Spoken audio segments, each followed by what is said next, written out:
Assalamualaikum warahmatullahi wabarakatuh. Saya Fajri Prastiwi, mahasiswa Magister Kebidanan semester 2, akan menjelaskan secara singkat dari proses atau siklus dari menstruasi seorang perempuan yang normal. Artinya tidak ada gangguan, tidak ada kelainan. Normalnya, siklus menstruasi ini bisa menjadi salah satu penanda kesuburan atau bagusnya reproduksi perempuan tersebut. Jadi, penting bagi kita perempuan untuk mengetahui siklus menstruasi yang normal. Oke, siklus menstruasi kita bisa melihat dari 3 sudut pandang. Yang pertama dari sudut pandang endometrium atau rahim atau uterus. Yang kedua bisa juga dilihat dari sudut pandang indung telur atau ovarium.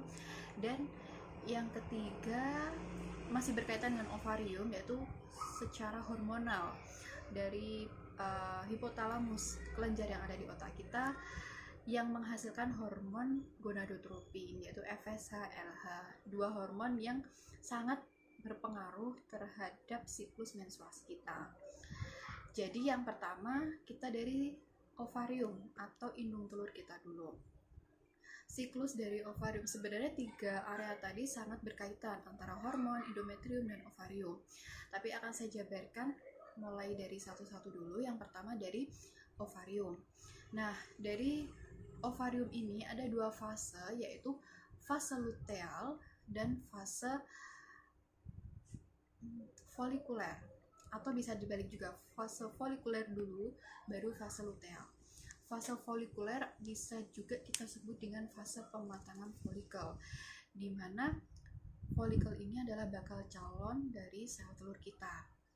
Oke, dari fase folikel ini, folikel yang ada di indung telur kita sebenarnya ada banyak ya. Ada ratusan folikel, tetapi setiap bulan yang mengalami pematangan hanya 1, dan itu dimatangkan oleh FSH, hormon dari otak tadi.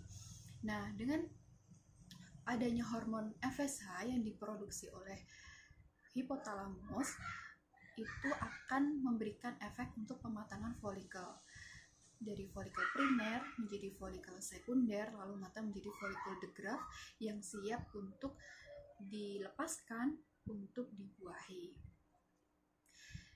Dihubungkan dengan hipotalamus di otak tadi, hipotalamus mengeluarkan hormon GnRH berbentuk FSH, follicle stimulating hormone, yang distorkan atau ditujukan untuk ovarium untuk pematangan folikel tadi, dan itu akan merangsang pembentukan estrogen, di mana juga akan sembari dengan pematangan folikel tersebut.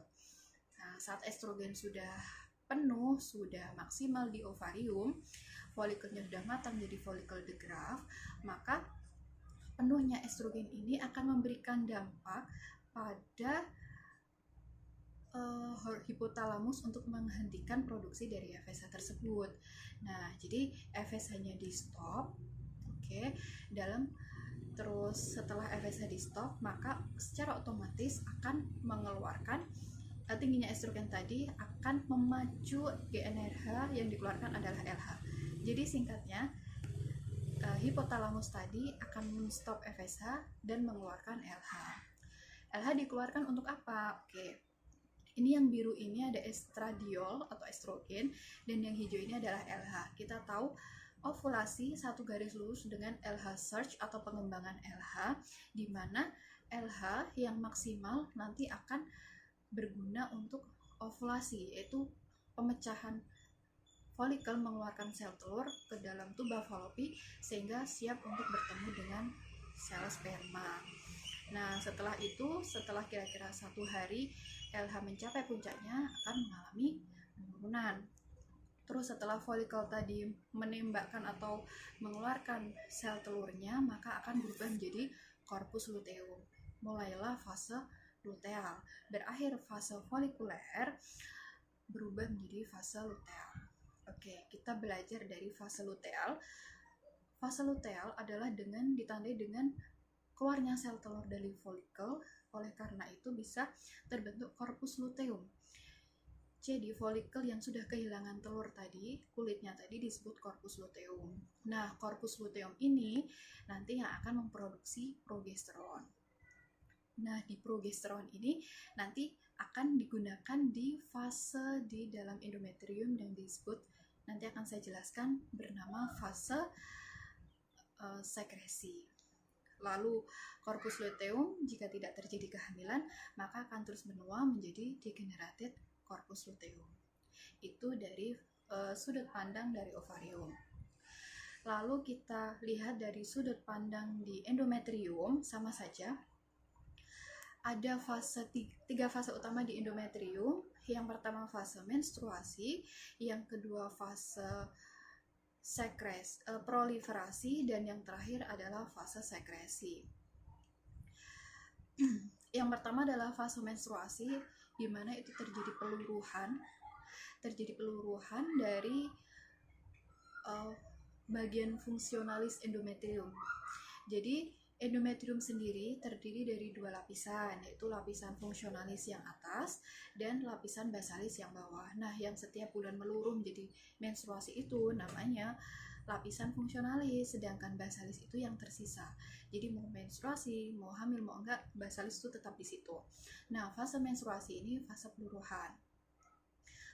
Saat terjadi fase menstruasi di dalam endometrium, di dalam rahim, maka di dalam ovarium tadi sedang terjadi fase folikuler, yaitu pematangan yang folikel primer menjadi sekunder, seperti itu.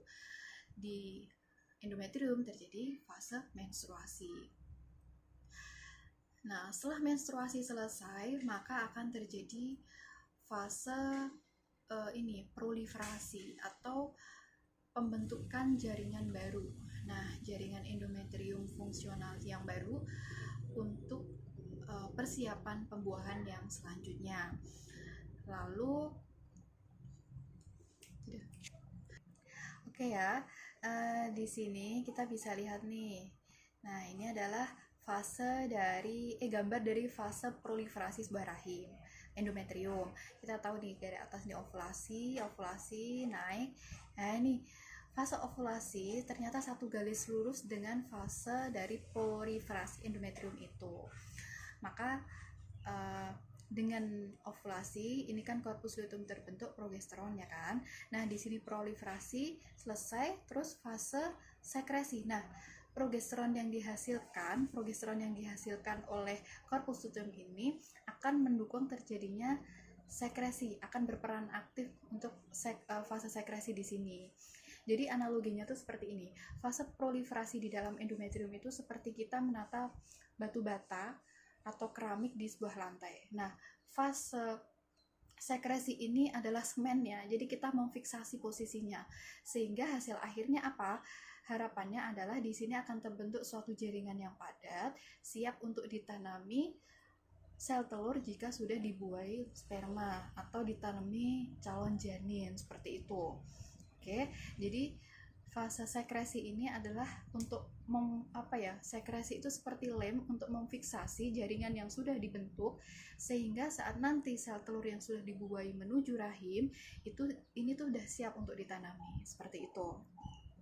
Tapi jika tidak terjadi kehamilan, corpus luteum ini akan mengalami degenerasi, sedangkan HCG juga tidak terbentuk hingga mengakibatkan progesteron dan juga estrogen sama-sama turun, ngedrop, akhirnya turun drastis, akan menyebabkan iskemik di lapisan endometrium fungsionalis ini, di mana iskemik tersebut akan mengakibatkan peluruhan. Nah, peluruhan inilah yang disebut menstruasi. Nah, selama menstruasi ini akan menyebabkan feedback kembali ke hipotalamus tadi untuk memproduksi folikel, sehingga folikel menghasilkan FSH untuk pematangan folikel dan akan berlanjut siklus seperti itu terus, seperti tadi yang saya bicarakan tadi. Jadi itulah singkatnya dari siklus menstruasi kita. Saat tidak terjadi kehamilan maka otomatis akan luruh.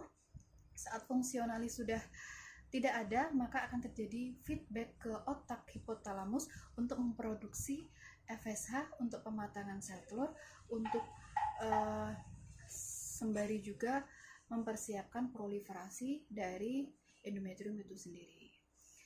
Di sini juga ada pemeran hormon yang juga sangat berkaitan dengan baik di dalam endometrium maupun di dalam ovarium itu sendiri. Sekian penjelasan dari saya tentang siklus menstruasi. Kurang lebihnya mohon dimaafkan. Wassalamualaikum warahmatullahi wabarakatuh.